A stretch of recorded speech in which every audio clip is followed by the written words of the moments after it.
great to have everyone here in person and all of you online as well to hear what I think is going to be a very fascinating discussion.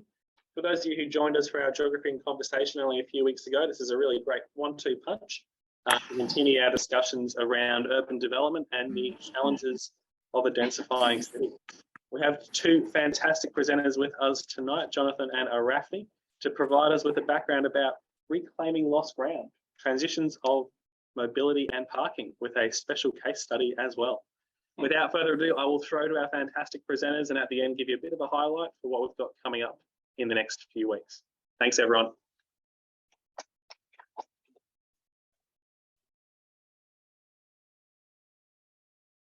So hopefully you can hear me okay here. I'm just checking online, that comes through okay.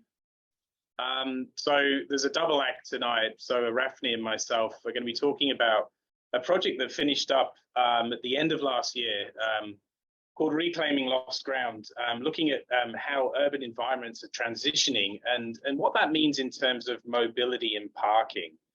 And hopefully what I'll convince you by the end of the chat tonight, that parking might seem like a fairly sort of benign and fairly boring topic, but it's really quite motive and forms quite an integral part of our everyday lives. And certainly when we think about planning cities or the implication for planning cities, it's quite a significant component of urban land that's dedicated to seemingly a very useless or sort of economically unproductive land use. So I'm going to be talking to this, and it's a 3-year project. So it's a project that began about 4 years ago, and it's funded by the Australian Research Council under their linkage scheme, and it's in partnership with the Queensland Department of Transport and Main Roads.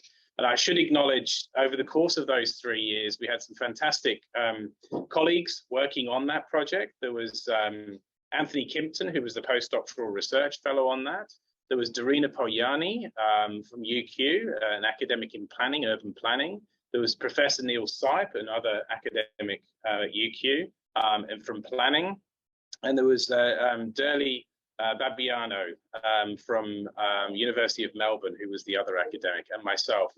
And also Arafni was a very important integral part of this project, working, and as Arafni is going to talk to later, talking about the West End case study that was an important part of this project. So I'd like to kind of pitch this idea of parking, and the image that you see on the poster there is kind of what we do in the next sort of 20 to 30 years, how we deal with parking, which is ultimately a legacy of car ownership and how we get around, and really whether or not, you know, we get rid of parking spaces or we have to repurpose those parking spaces. And that was really the premise on which this project was founded. So no further ado, I want to sort of touch on to start with. So the project, as I say, sort of about 3.5 years ago, wound up in December last year. But when the project was pitched, it was certainly at the cusp of a set of things going on, 3 of which are happening right now. The 4th is, I would argue, coming soon. And so the first of this is urbanization. So the transformation of people living from urban to rural, some rural to urban areas. In doing so, arguably reduces the need for transport, and certainly reduces the need for private vehicles in terms of moving around to meet everyday needs. And for the first time in history, certainly in Australia, what we've witnessed is the love affair with the private vehicle is starting to kind of come to an end. It's starting to wane. So for the first time, there's a postponement, there's a reduction in the number of younger people getting their driver's license. They're postponing this, which kind of arguably points to a bit of a cultural shift in that being an important part to transitioning to independent mobility. So younger people postponing and sometimes never getting their driver's license. That's a sort of one shift.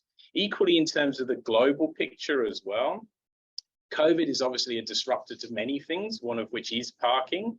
And I'll come to maybe how that's sort of impacting things a little bit later on. But certainly car ownership is reducing as well. And I'll come to some other points a little bit later on around car ownership. But also when we think of that alongside things like the sharing economy, this has burst onto the scenes with arguably the birth of the smartphone is that platform back in 2007, at the end of 2007, the opportunity to have things on your phone where you can book stuff, and it's become a part of everyday things now. So whether or not you're jumping in an Uber, whether or not you're ordering Uber Eats, these are all things that might have actually at one point required you to jump in your private vehicle to access that particular service. So things around the sharing economy, but also digital disruptors.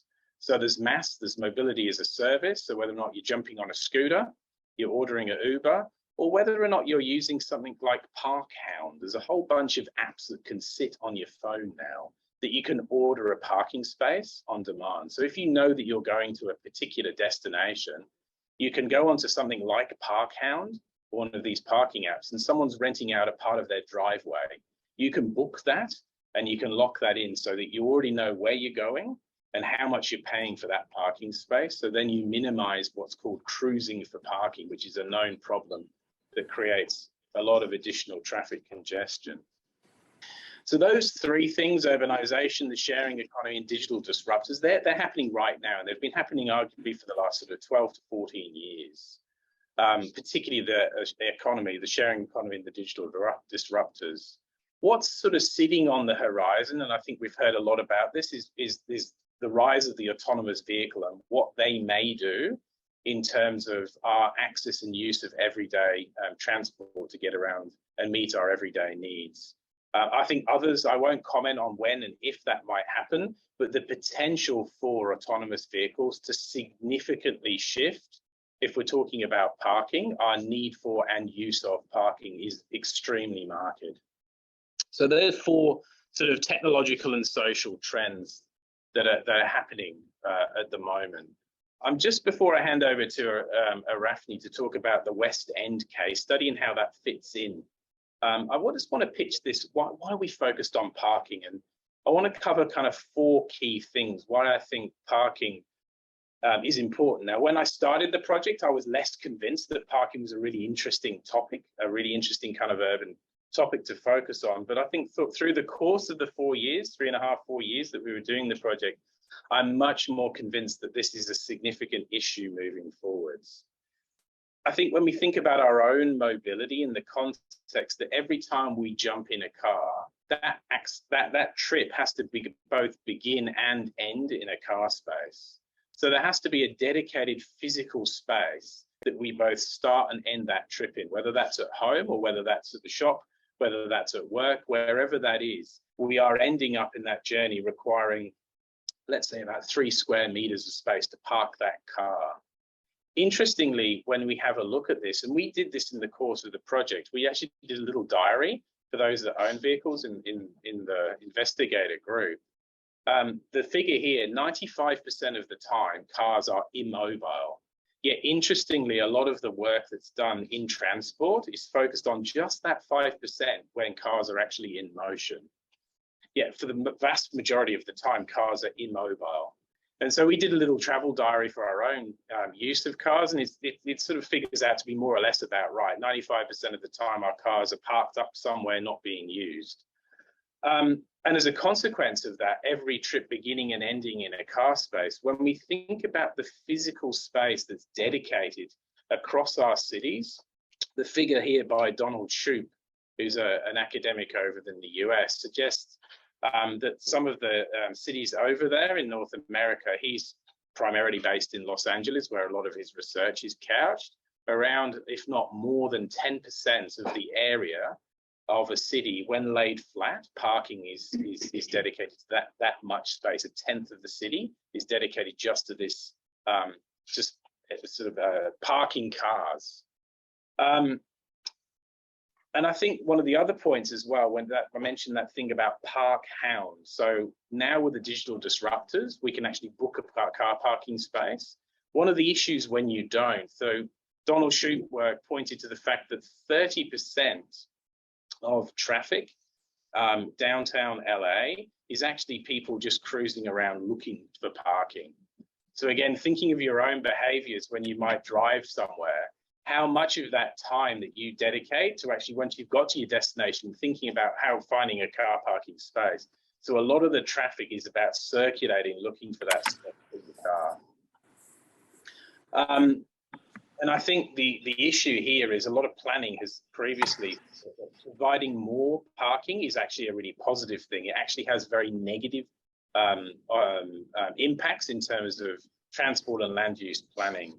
And so guaranteed parking actually has some negative issues in terms of increasing the likelihood of driving. I think you just have to think about your own behaviours. If I know I could leave here now and drive and park in West End, I'd probably drive to West End rather than taking alternate sort of services to get there.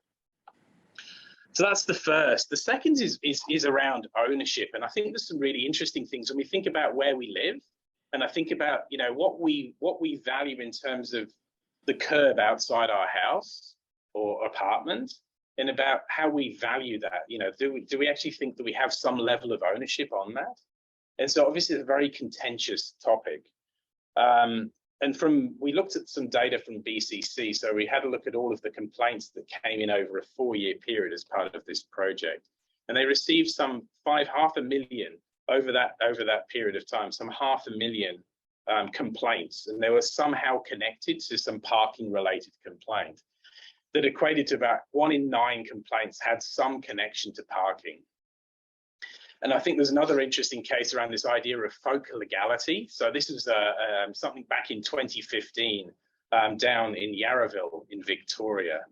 So as a local business owner in this particular case, went to a council meeting, and this council meeting was talking about the introduction of what was considered some contentious parking meters, which ultimately resulted in that particular business person attacking 2 councillors at the end of this meeting. The third example comes from just up the road in Wynnum here. Again, this is this idea of right of possession. I think it's interesting how we think about the own space outside of our houses. We think we have some level of control or ownership over that space, whether we should be the first people to have authority to kind of park things in that space. And this came through one of those 500,000 complaints in Wynnum, where there was an instance of an individual that parked his ute outside when there was a call to transfer or transition that physical space, that median strip, from parking into a bike zone. And I understand the solution to this, after the protest went for many, many, many months, was to provide this one individual with an indented parking space off Wynnum Road to sort of quell his concerns about he couldn't park his vehicle. And so you can see there's a lot of protest that was put up from this one person thinking that there was some level of possession that they had, or ownership over that physical space. And then another example from another part of Brisbane is really this notion, if it is actually common land, we can actually allocate this, or we can use this physical space outside of our dwellings. Some people might arguably take that a little bit too far. And so this came up in the local newspaper. An individual there was seen to be blocking sight lines. And so when it came down to identifying what this one individual from one house had on the street outside their house, they had 6 cars, 2 boats, 1 caravan, 1 camper van, and 1 jet ski, all parked in the physical, in that space just outside of their dwelling. And I think, again, it's thinking about your own behaviours and attitudes around how you use your garage. And quite arguably, and most of the time, it gets used as a storage space for household items, not necessarily your vehicle. And so hence, things tend to spill out into the public space beyond. So ownership is one particular dimension that we looked at. The third one is around expense, and parking is costly.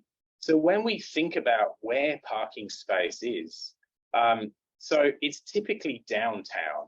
So going back to the example from Donald Shoup, he suggested that in North America, there's around 10% of the downtown land is actually dedicated to parking. It's a very costly exercise to actually provide that, both from a planning perspective, building in minimum parking requirements. That's that second point with the horse perched up in the air. And so that raises construction costs to accord with those minimum development requirements of providing on-site parking by about 13%. Also in terms of car ownership as well. So we know that more than half, it's 60% of Australian households don't own one car, but they own two. And so, you know, each one of those cars costs just over $200 per week to keep on the road and maintain.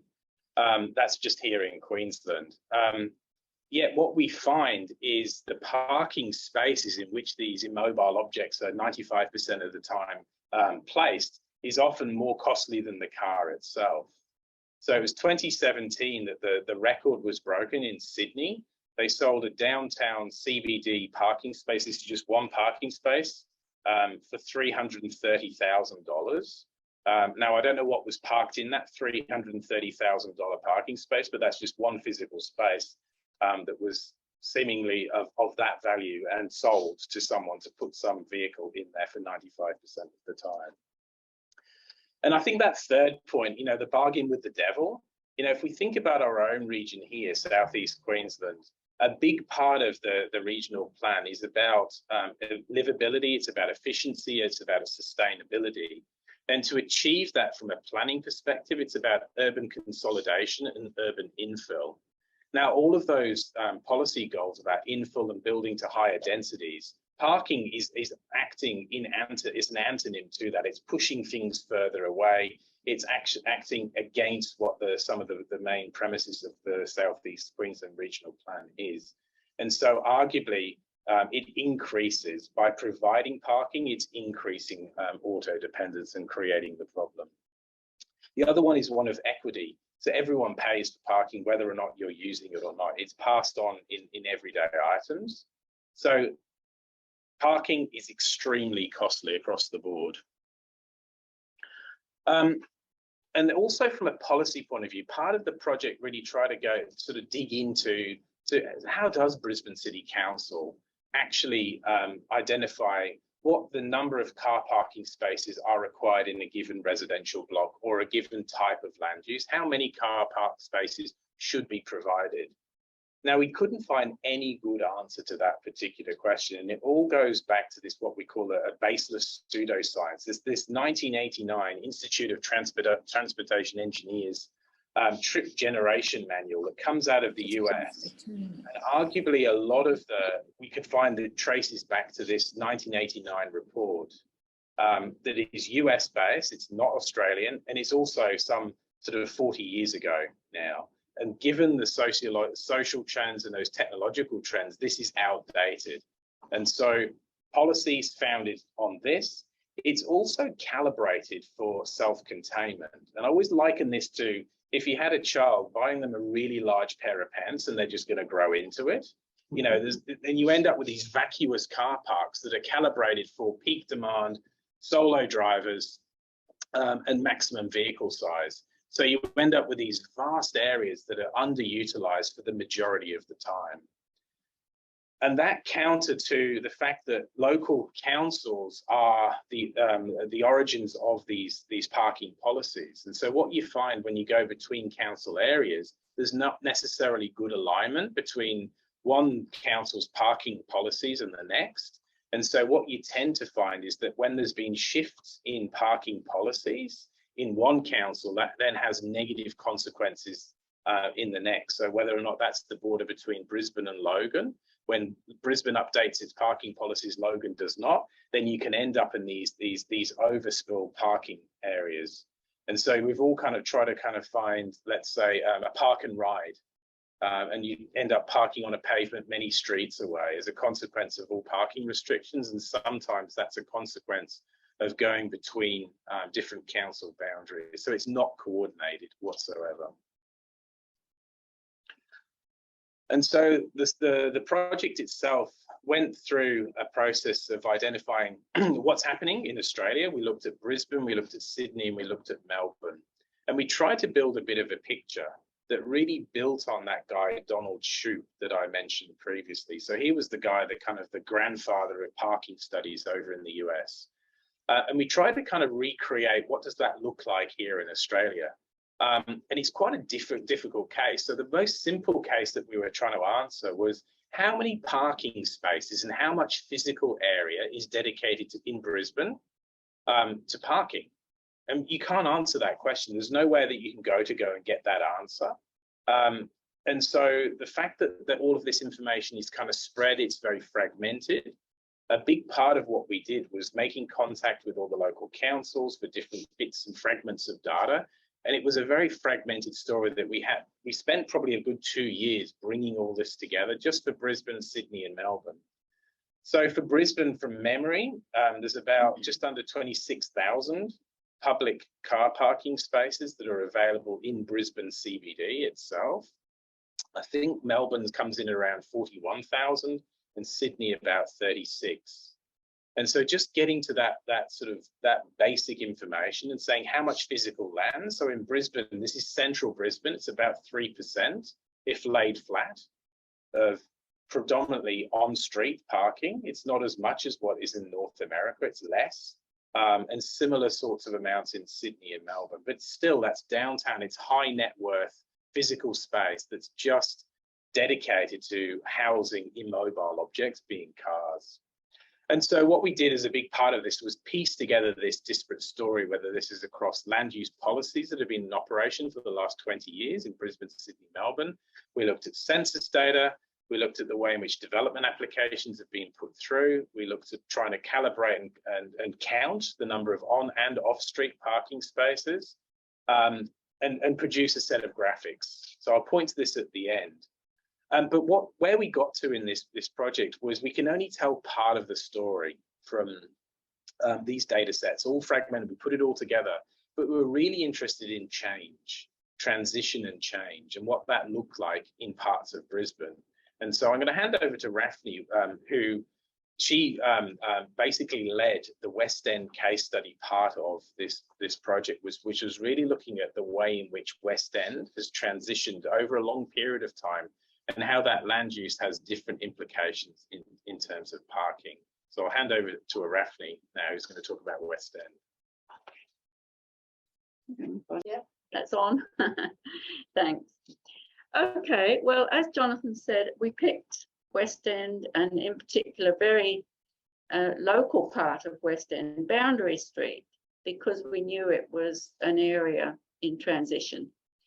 Can I ask, most people know Boundary Street? Have you sort of, you know where it is? Maybe have you been there recently? So what I'm going to present probably is not new to a lot of you, but perhaps the perspective of our research is a little bit new to looking at Boundary Street. So land use change and on-street parking along Boundary Street.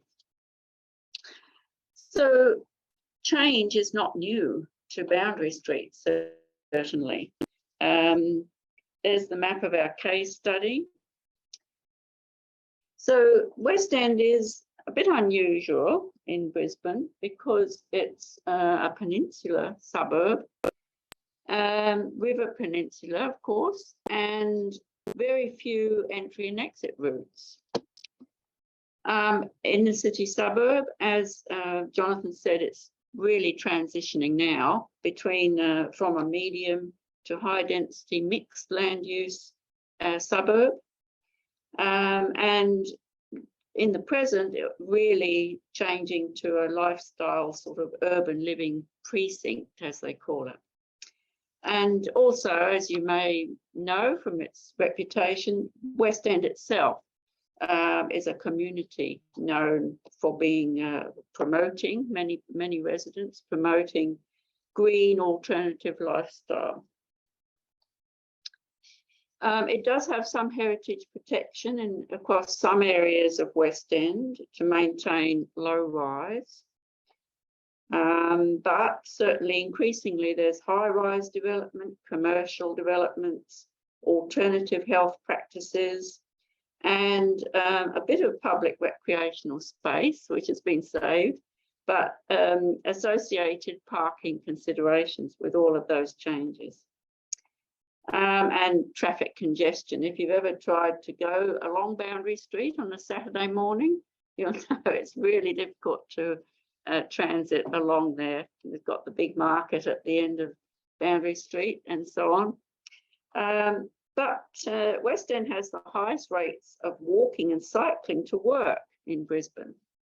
an interesting aspect of that. But as Jonathan's pointed out in the general overview, certainly in this little area of West End, on-street parking, private parking, and green transport, so-called, are in competition. So quite contentious. But let's just backtrack for a moment and think about land use change in the area. So the origins of Boundary Street itself. And obviously Musgrave Park, as you may know, West End was always an important Aboriginal Jaguar and Turrbal gathering place, which it still is, and camp close to where Brisbane State High School now stands. It was 1842 when Brisbane town boundaries were surveyed, and 1846 when the town boundaries were proclaimed. Boundary Street, and just down the road from here in Spring Hill, another Boundary Street, were named as, along with Vulture Street and Wellington Road, they formed the original boundary of the town of Brisbane, obviously. And one aspect of that was excluding Aboriginal people after 4 p.m. on a Sunday within that bounded area. Part of the history. 1860, John Hardgrave was the first European to purchase 6 acres in the area. And that's commemorated now by Hardgrave Road, as you may know. So moving forward, in the 1880s, there was what was known as the West End Estate. It was set up in 1863, a rectangular precinct bounded by Vulture, Boundary, Hardgrave, and Granville streets.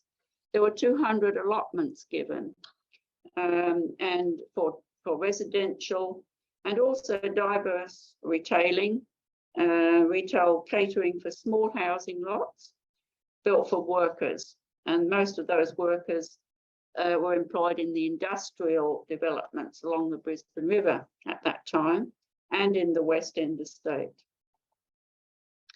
1864, the good old Boundary Hotel was established, and it remains there today, as you may know. Here we are. Oh, sorry, go back. Boundary Hotel, still doing a roaring trade.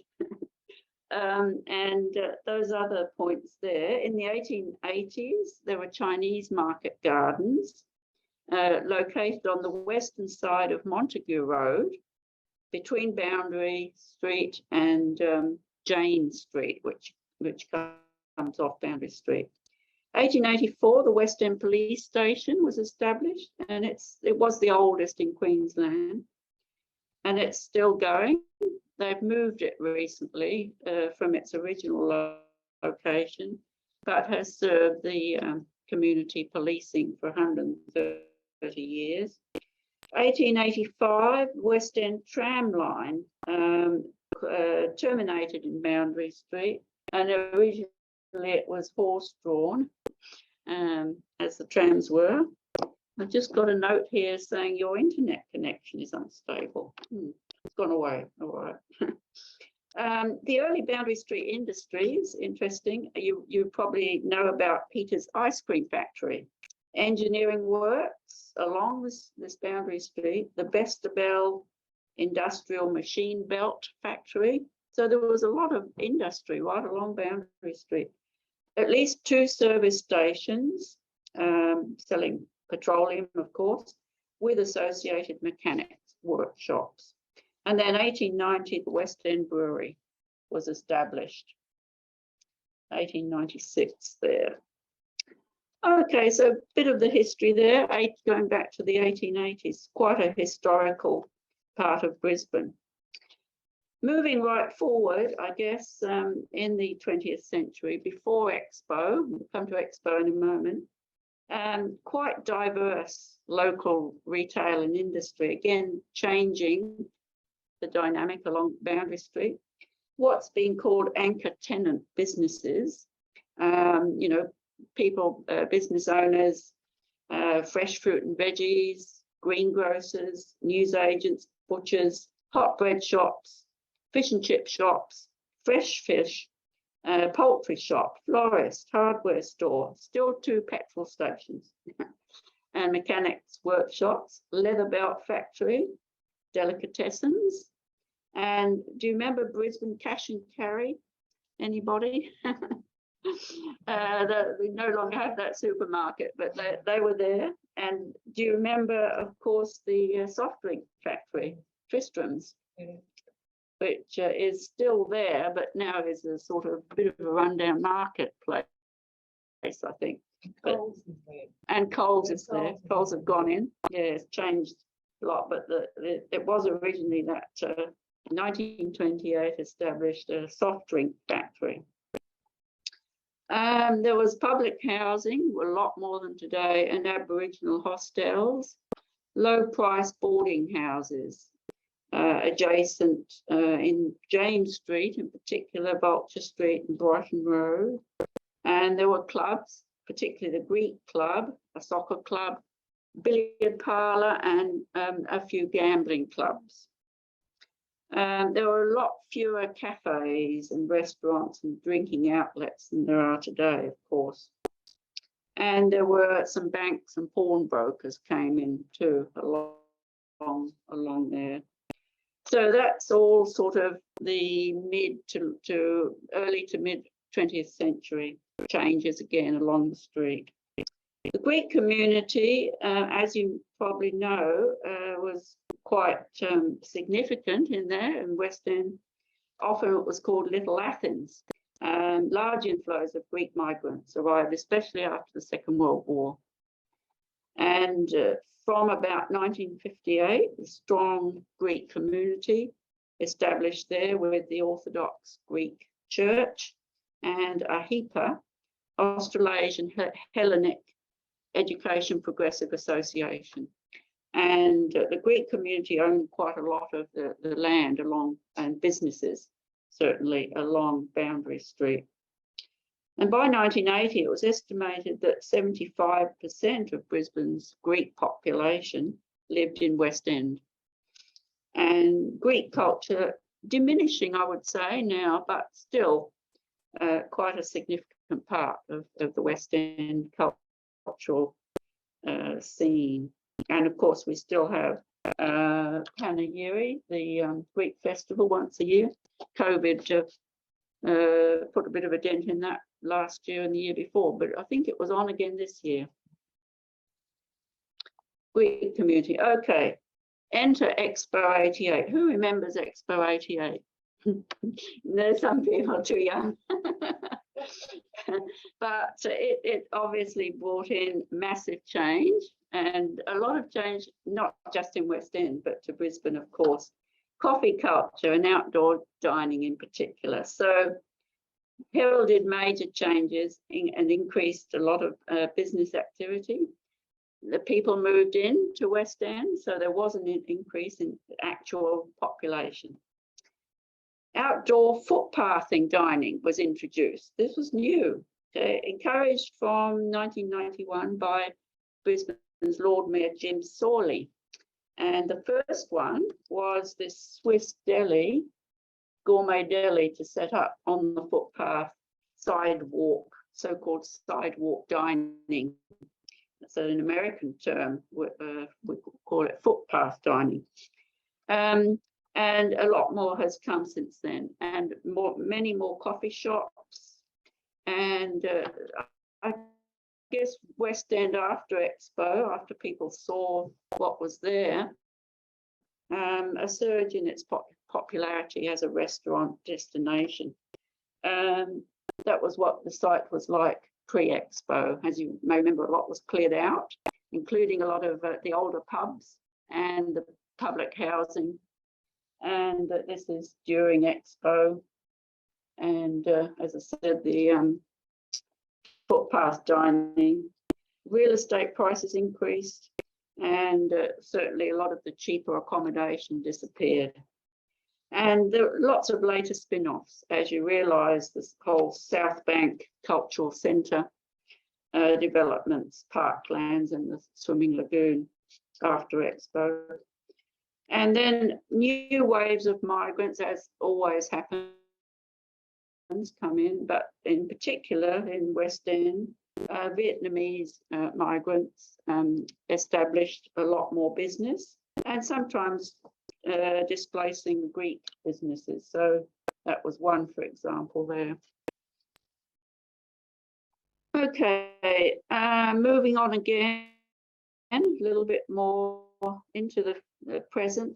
In the 2000s, another major change really was the increase in bars and craft breweries, alternative therapies. Most of the local specialist retail from pre-1990, those little fresh fruit and veggie shops, poultry shops, butchers, all gone. New hotels with craft beer and microbreweries, cafes obtained alcohol licenses, lots and lots of cafes, international cuisines, restaurants, bars, and alternative shops. And therapies, red door therapies, body work. There you are. Go and get your body fixed up there. And crystal nails, all sorts of those alternative opportunities there in the 2000s. So I think that's moving right now into the present. But this one, and won't dwell on it, but this is really what's happened now. And if you've been along Boundary Street recently, from 2017, a Japanese company, Sekisui, started or purchased land, quite a lot of land at the corner of Boundary Street and Montague Road. They came in with a proposal, and part of it was to preserve the heritage listed buildings of the former Peter's Ice Cream factory, which they have done. You can see in a moment, there's another photo, but it really is a very large master planned residential development, 1,100 apartments, 1 to 4 bedroom apartments, 7 high-rise residential blocks ranging from 15 to 25 stories. And this is what it looks like in an artist's conception. There's a large Woolworths supermarket underneath with 450 underground 2-hour free parking. So this is where we get back to the parking. You can park underneath there now for 2 hours. There's lots of fresh food markets, dining, entertainment venues associated with this development. Some communal parkland spaces, although Ralph and I went there last week just to check out the latest, and that little bit of greenery in front of the development, they'd somehow blocked off some of it with fences, so it wasn't possible. I think when we did our research 2 years ago, you could just wander through that. It was quite nice, but it seems to have been contained a bit more. Sekisui claim that they've got cutting-edge environmental technologies and innovations to make it a green star community, including 100% of carbon-neutral energy, grey water recycling, which they use on the landscaping irrigation, zero food waste, so they've got, recycling the food waste as well. And they partnered up with Oz Harvest Food Redistribution Centre, solar panels, etc. So that's what's there now on the corner. It's a massive development.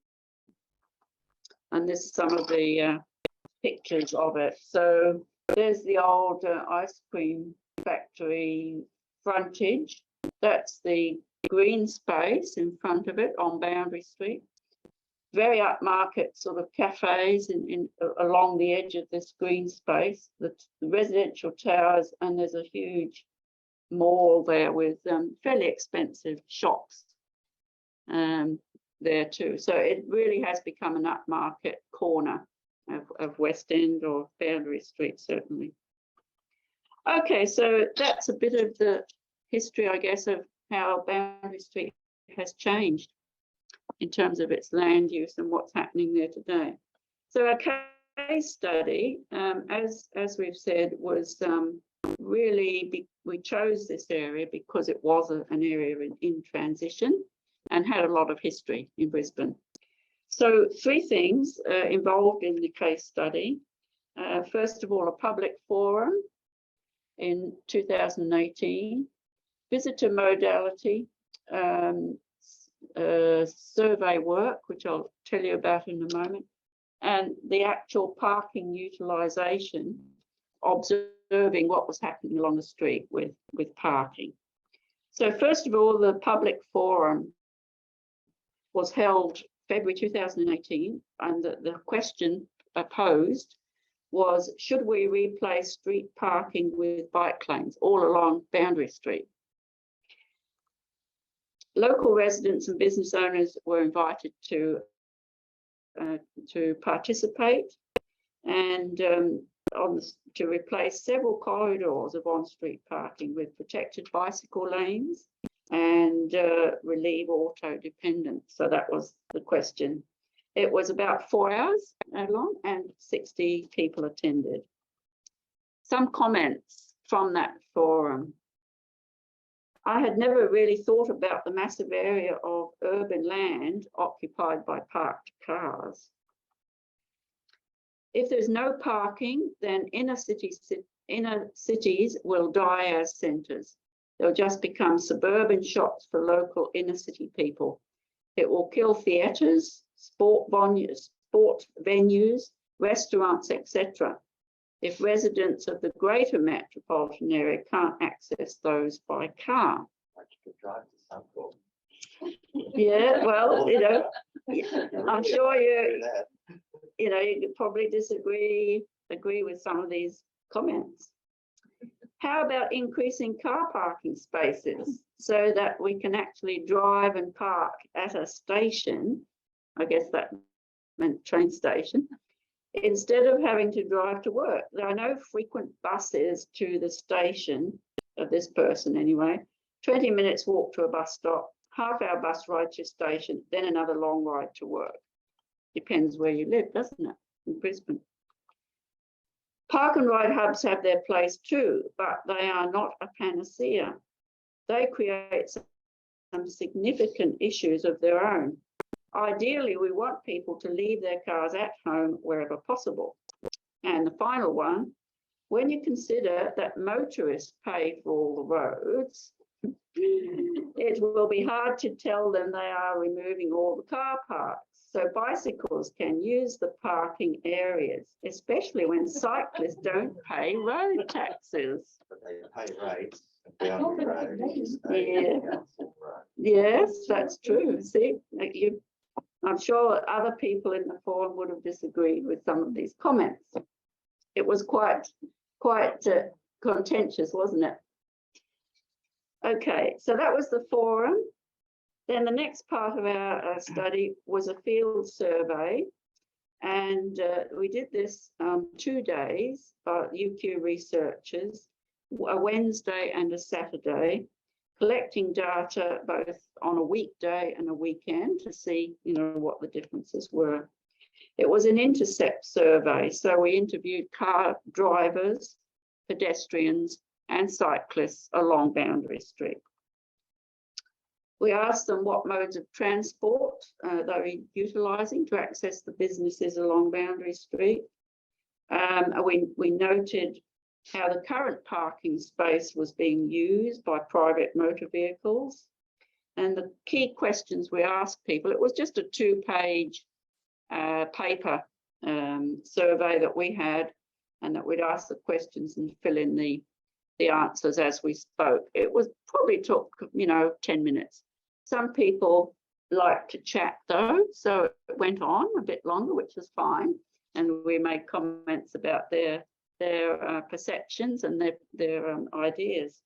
What are your main purposes for visiting Boundary Street today? Approximately how long do you think you'll be visiting Boundary Street today?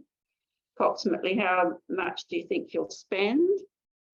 How did you arrive here today? What was your preferred mode of transport? And if you needed to park, what factors influenced your parking location?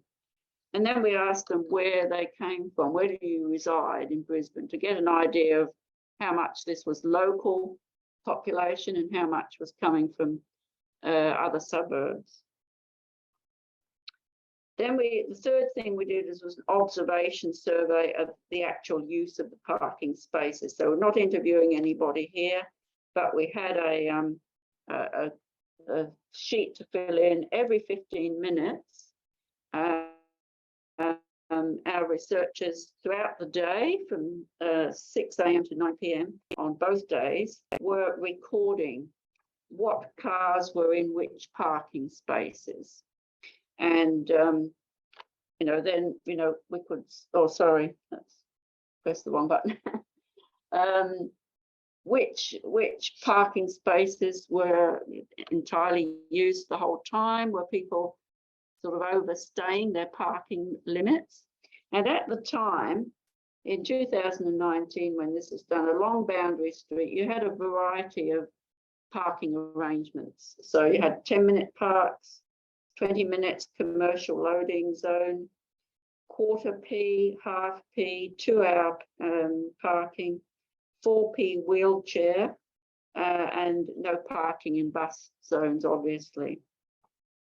And I think at the end of 2019, the council they sort of gave a 15-minute leeway to any of the parking. So you couldn't be fined if you're a little bit over with any of that. But that was what we used to fill it in. So it was quite an intensive sort of observation survey of what was going on. The findings on the Wednesday, about 15% of people we interviewed said they came by public transport. 28% came by private car, and 57% cycled or walking. Where do you think those people resided? In West End. Yeah, so there was a lot of people that we interviewed who were actually very local. Saturday, a little bit different. Saturday, public transport only 7%, cycling and walking 41%, so a bit down, and private car use quite a lot up on a Saturday. And we found then that 26% of vehicles parked on Wednesday, 28% on Saturday were registered within 2K of West End. Similar distances travelled on both days. 50% parking use until reaching about 70% after 6 p.m. on a Wednesday. Between 50 and 80% parking all day on Saturday, and parking from the observation of parking bays, we noted that very often parking exceeded the allowed limit of minutes allowed to park, and many of those belong to traders along the Boundary Street. Okay, so study findings, again, won't go into all the details here, but differences between Wednesday and Saturday were quite marked, really. And especially, as you may expect, on the Saturday, a lot more people were coming for restaurants and dining out than rather just parking relating to shopping. I think that's where I end. So it's over back to Jonathan to bring it all together. And we'll have questions later. Do you want to use this? Thanks, Raphne. So I'm conscious of time, so I'll just sort of wrap things up. So you've sort of had a deep dive into what we did in West End. And so really that was a response to the sorts of data that we needed to answer some of those more granular questions about how a particular street in Brisbane was being used and how that use in terms of parking was related to what land use was present. I want to reflect just briefly. I didn't mention it before that I think it came out from the CEO of Uber, and I'll bring this towards the end. The CEO of Uber said, some people will own cars like others will own horses, or something to that effect. And it's a really interesting comment. And I think it's interesting to think about how our own relationship with a private vehicle is now and what it might be moving forwards. So it's a comment to suggest that private car ownership and using a vehicle, a private vehicle, is likely to transition to become quite a quirky or quaint hobby rather than a household necessity. I think some of the comments that Arafni's been talking to in West End. So what Arafni didn't say was the public forum was chaired by Jonathan Shree. And so it was a really lively debate. It was a really good debate. So it was a very provocative question to start with, which was, hey, we're going to get rid of all your on-street parking. And so we had a good representation from traders, because obviously that's got significant implications. But I think connected to that kind of question of the CEO of Uber, it is interesting to think about what our relationship with the car is now, owning a car and needing a car. And especially from that whole life cycle about buying the car, financing the car, servicing the car, insuring the car, garaging the car, we have a relationship with the private vehicle. And equally, that vehicle has a very strong implication in terms of what it requires in terms of housing, whether that's at your home or when you then go and take that places around the city. And so what we try to do with the West End case study was just to start to get a handle about what did that relationship look like for people visiting just one little area of Brisbane in terms of needing to get there by a private vehicle. And in that last slide, just the return. So people coming by private vehicle to Boundary Street on a weekend, there was actually more dollars in it to the local traders versus someone walking in and buying a coffee on a Wednesday afternoon. So there's more dollars at the moment, but I think the next 5 years is going to be a really interesting transition in terms of people walking and people transiting by scooters. So this is really at the origins of Neuron and Beam and Lime being in place.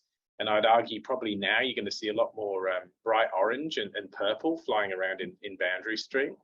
People accessing that in different ways other than a private vehicle.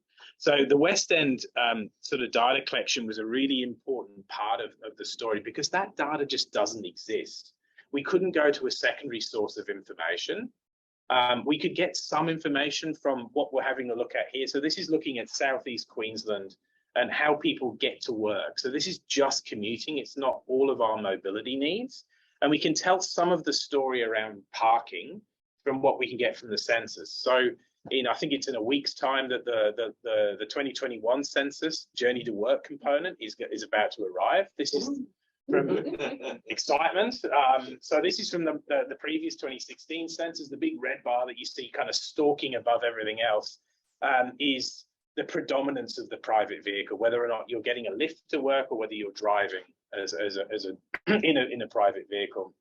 So 90+% of trips to get to work is by private car. And then as the colours sort of drop down there, you can start to see the different modes. The first multimodal thing, people using two modes to get to work, is this one here, where people are actually driving to a train station. So that's a park and ride.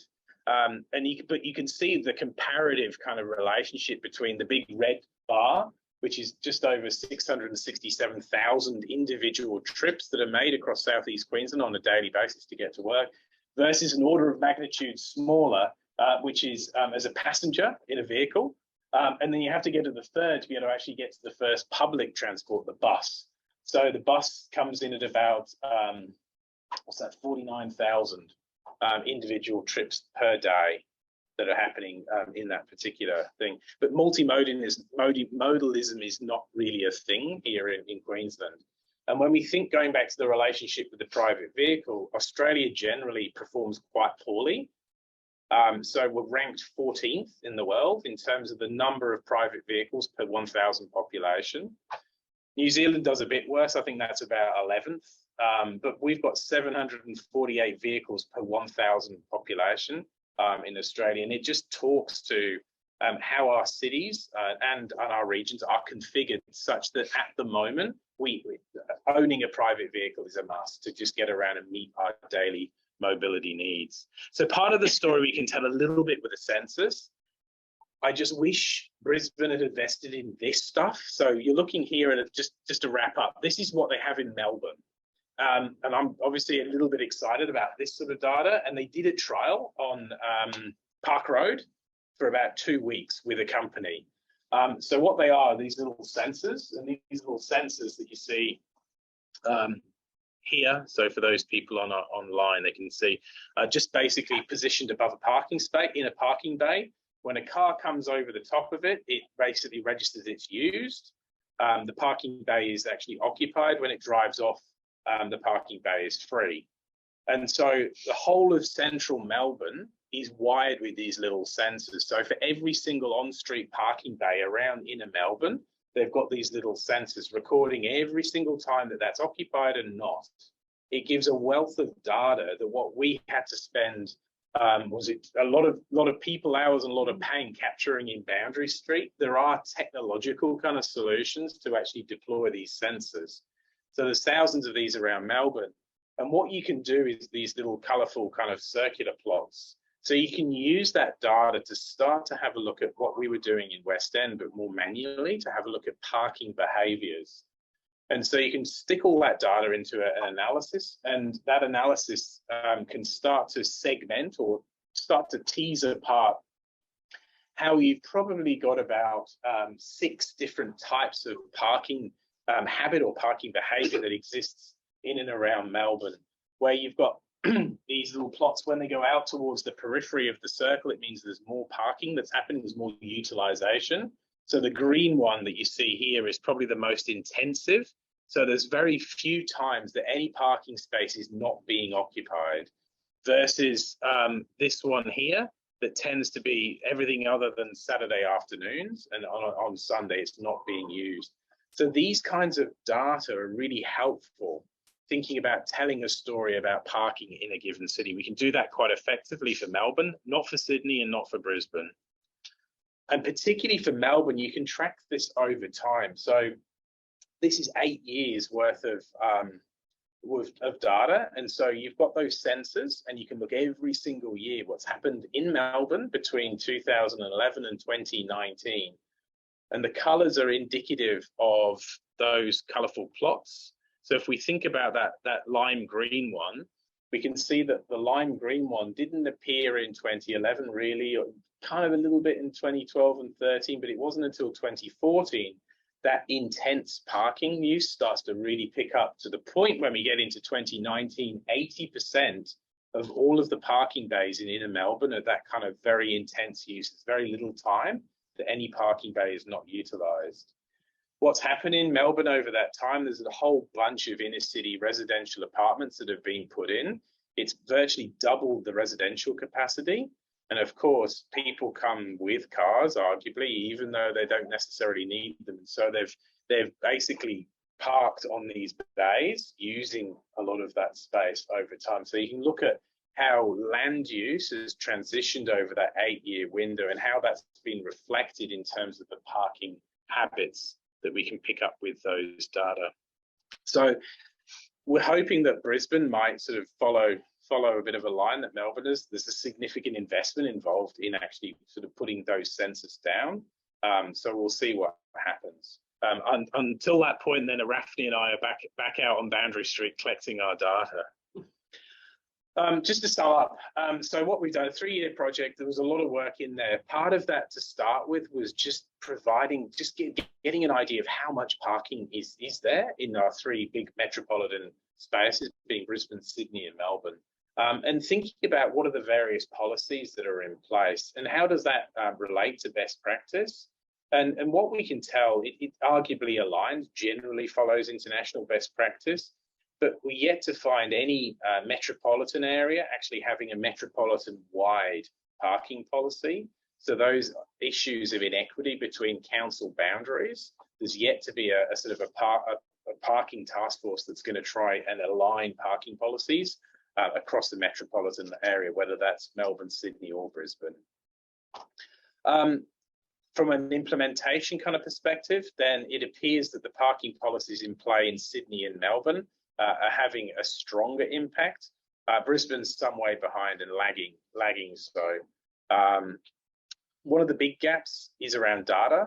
We had to go out there and collect a lot of that stuff ourselves, and the various kind of tasks that went into going collecting that data was quite significant.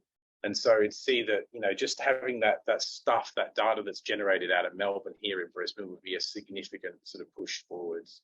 And particularly it's that real-time availability that's what you get in Melbourne at the moment. And a whole bunch of things that we thought that would be useful to kind of do and is needed from an academic and as well as a practical point of view. I won't labour those 4 points.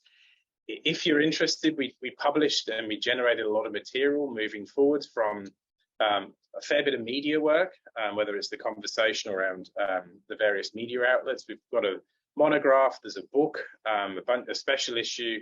And if you're interested in the data, what we've done is collate that in a dashboard, and it's an interactive dashboard. Anyone can access it. So you're interested in the stuff that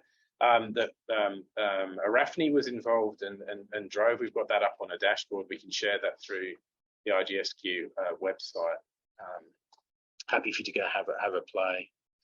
And just, I think that's pretty much, we're just a little over time, but thank you. I think that wraps everything up. Thanks.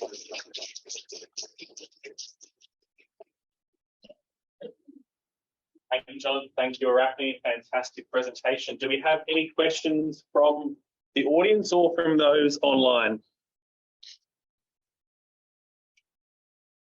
Daphne, it is. Jonathan and Arafni, have you put, or did you suggest in all of this that any changes that any council or whoever could move forward with from your survey, or yeah, where's it leading to, or are you just sitting on it at the moment? Do you want to go? Yeah, just one thing that comes to mind. In those interviews, there were not a majority, but quite a few suggestions from people on Boundary Street. Well, you know, maybe you should make part of Boundary Street a mall, but of course that means you'd have to reroute the bus routes around. It would be difficult. But, you know, making a part, certainly a section, the middle section of Boundary Street where all the congestion is, into a pedestrian cycling mall. But I don't know that we've actually suggested that to council. So I think one of the things, I think Matt pointed to part of the problem is that there's different jurisdictions. So Boundary Street's council run, whereas we're working with Department of Transport and Main Roads, which doesn't have jurisdiction over some of the roads. So if you look at that across Brisbane, it's a very patchwork relationship between who controls what, and that's in relation to the curb space. So if there's a need or an intent to sort of convert certain space, if that's not in their jurisdiction, then there's nothing that can happen. So Boundary Street would be a conversation with Brisbane City Council. So we did compile the findings. And we put those findings to DTMR. And so they have, how can you use all of the data that we collected plus the survey stuff to help inform what would probably be the best repurposing of land, what would probably work best, whether that's pop-up parks or whether that's pop-up spaces. How would you best repurpose that? But again, it's a really complicated kind of jurisdictional kind of question. Who does that? From the board. Question for you, Arafni. Great, thank you for the potted history lesson of Boundary Street. You didn't mention Brisbane. Oh, okay. And so we've had a set of developments that were even allowed at one stage in the 1990s on the basis that we were going to get a tram right down Boundary Street, and then a bridge over to the University of Queensland, which would have obviated any need for a busway. Yes, the busway to UQ Lakes. And it was strongly fought by the West End community. who vehemently fought against it and managed to convince the Queensland Conservation Council to actually fight against a green bridge for walking, cycling and public transport, which was the day I quit volunteering for that organisation.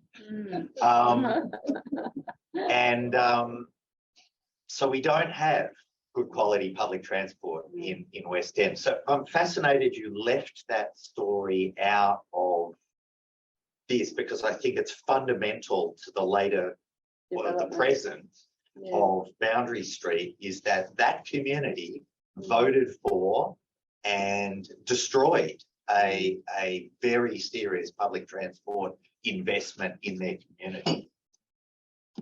Yeah, thanks for that. It wasn't deliberate, I must say. Perhaps, you know, I guess wanting to get onto the actual case study, but yeah, I mean, the whole question of trams in Brisbane, as you know, I'm sure, the decision was made quite a while ago. I can't remember, was it the 1965, 1960s? the decision, The last tram. Last tram ran in 69. Yeah. So that was the decision across, you know, The Brisbane tram was in trams. 1997. Was it? Yeah, I wasn't aware of that, the details. But interesting. I think it's an important part if you're going to write up the history of West End. I think, and it's transport land use relationships. Yeah. I'd go back and have a look at that. I personally would like to put up a giant plaque to the leaders of the West End Community Association and Community House who fought that light rail proposal, and put it up just near Sekastui House and just say, like the sign up for the guy who saved the rocks down in Sydney. What's his name? Jack Bundy. They got a big plaque, you know, one of those stencil plaques. He saved the rocks. I'd like to do the same. These people saved West End from good public transport. I'd really like to just put their names up in lights. But hasn't the government, you know, haven't the policymakers changed? We literally can't get good bus services in there at the moment because of the congestion on the Victoria Bridge. They voted So to the answer kill is it. that everybody just get rid of their cars. Do you have a comment about that? Well, yeah.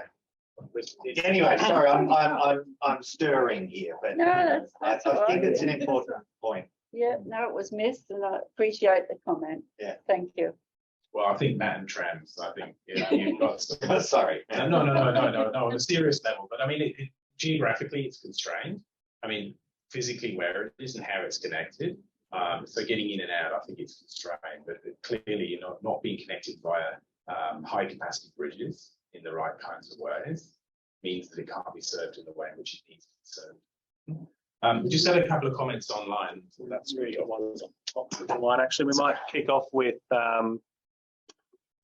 the comment here around love to explore the data more. Still amazed that authorities have so little information on their assets and usage. Is there going to be any trend of adding more of these in Brisbane or other ways of collecting car-based data in addition to, say, what we get from, say, go-kart data for public transport? I think it's hard. I mean, one of the solutions is to have the sensors around public spaces, just to get a sense of how frequently they're used, how much use there is, and using that to derive and sort of drive policy decisions. So at the moment, we're kind of sitting in a pretty much a sort of a data desert. And it's not just in entities, whether it's Brisbane City Council, Logan City Council, Department of Transport and Main Roads. They're in silos within those contexts as well. So it's not just an agency to agency perspective, it's within agency, and then it's a process of aggregating and coordinating that aggregation. You have that bigger picture. So I don't think there's brighter skies just yet. And so it is a sort of a labor intensive process. Our intent was the dashboard that we created was just saying, if you do this, these are some of the questions that you can begin to answer. So it's hopeful that with the reducing cost of implementing those sensor-based technologies, there might be a greater appetite to deploy them more than just in Park Road in 2 weeks for a 2-week test. Got a second question there from Kerry around the value, benefits or disadvantages of rideshare and what impacts that may have in terms of consideration of vehicle usage. I guess everyone's got their perspective on Uber and the various other ride-sharing platforms, whether or not the extent to which some of those trips, particularly the shorter trips, replace active or public transport. I don't know. I think some of that is a good thing, but I think we don't know enough at the moment to say whether or not at a metropolitan scale, whether or not having Uber and various other kind of rideshare platforms operating, how much additional vehicles are actually on the road waiting to pick up rides and cruising for rides. I think that there's a lot of material out there that suggests they're adding to an already bigger problem, because they're out there at peak hours, at peak times looking for rides. And so autonomous vehicles are kind of hallowed as the kind of the option that's probably more going to radically change the demand for parking spaces. But obviously that's some way off, I think. And in the interim period, until Uber has their autonomous version or their vertical, the picture I put in previously was the vertical takeoff vehicles. Again, sort of a Brisbane 20, I think the Brisbane Games is a bit of a hope that they might exist come the Olympics, but we shall see whether or not that might or might not be a possibility. But certainly until autonomous vehicles are here, I'd suggest it's in the grey space, whether or not they're good or bad. Just had a couple of comments. I think quite a few, and of course it's a small sample that we were able to get on a Saturday and a Wednesday there, just on one street in Brisbane. But quite a few of the people on Saturdays that we interviewed actually didn't drive their own cars because they were going to be drinking. So they took Ubers or taxis because they didn't want to have to park and then drive home after they've been drinking in the wonderful breweries and so on, restaurants there. But just one other point that's come to mind, with that West Village development, a couple of people that we interviewed standing at the bus stop outside there on Boundary Street. We interviewed them, and the reason they decided to buy one of these fairly expensive apartments in those towers was they didn't want to have to worry about owning a car, because they said, look, the bus stop's right there outside West Village. There's the bridge. I can walk across to the CBD. All the shops I need are here. Woolworths, Coles, it's all there. I don't need a car.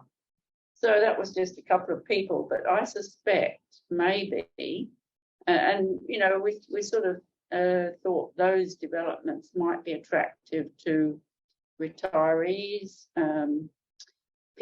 couples without children yet. They might be attracted by that sort of no car ownership type residential area. Do we have any other questions from the floor?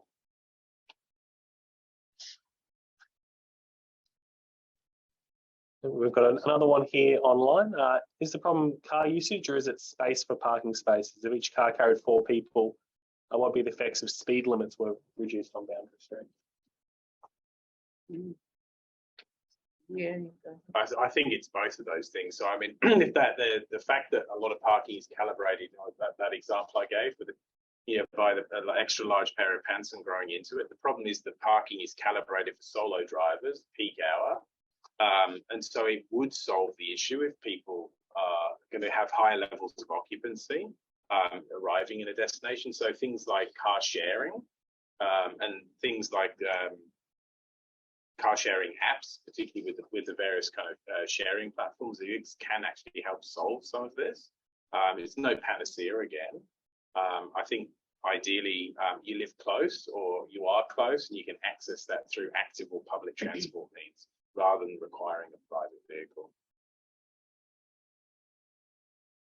Just one clarification. There have been a series of efforts at creating Australian parking generation tables, doing surveys, going out to like 6 different branded fast food restaurants on different times days in different Australian cities, and then working out those.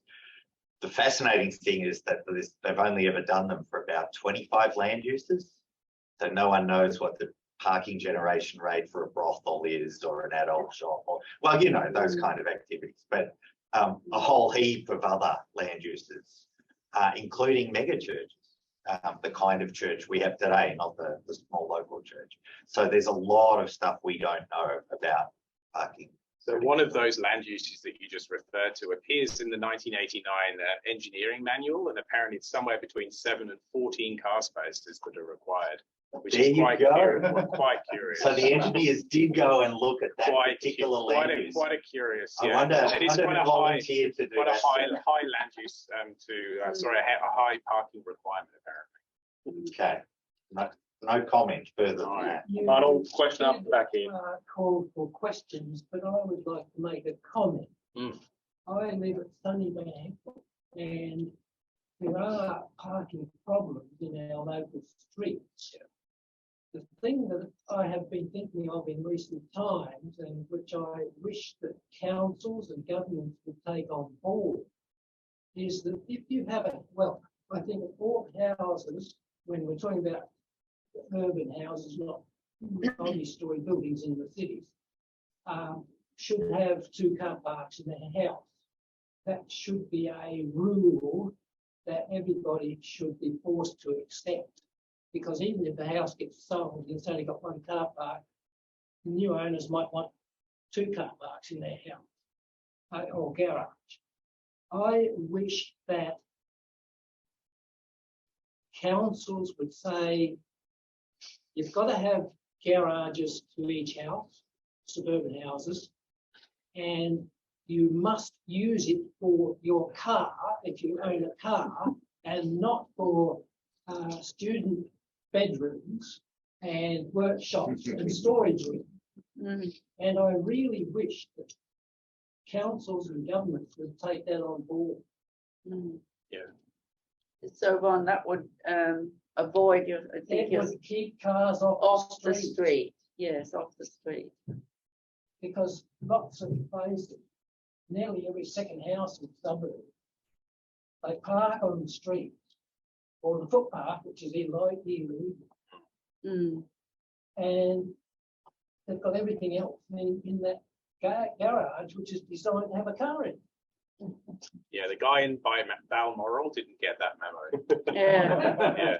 That's the one with the 6 cars, 2 boats, That's right. whatever. Yeah. And you also up to speed with the possible push to actually expand the size of car parks because of the obesity of Australian cars. That's right. Yeah. So we talk about unaffordability of this. There is a strong consideration happening about whether we need to change the dimensions because of the SUVization of the Australian car fleet. People can't open their doors in. Can't get into the spaces. That's what automatic parking does.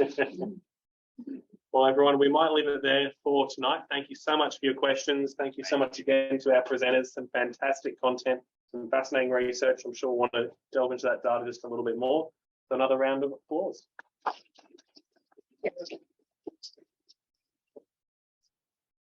For those online, as always, if you're not an RGSQ member, I would strongly encourage you to become one. Membership is incredibly low cost when spread out across the year. And when you get to access a number of our fantastic services, such as our monthly lecture series, for a lower cost, our geography and conversation series, where you get to have more conversive discussions with a panel of presenters, as well as the other trips and activities that we run. One of the key ones I would like to highlight for you all on a climate and environmental front is in about a month's time, we will be running our climate change forum at the University of Queensland as a collaboration with UQ. We've got a fantastic panel of presenters lined up, and we would really love to see a number of people there. It is catered. We've got some beautiful spaces prepared, but we are looking for people to participate and be involved in what should be a really great forum.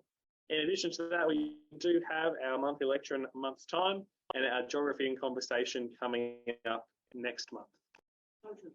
And yes, last but not least, thank you, Rafni. We do, of course, have the photo competition coming up, as well as a number of map group and TAC activities. So please keep an eye on the website. If you're not a member, please keep an eye on the website. We would love to have you. With that, for those online, goodbye. Have a fantastic evening. For those here in the room, we do have some light refreshments available for you up the back. Thank you, everyone.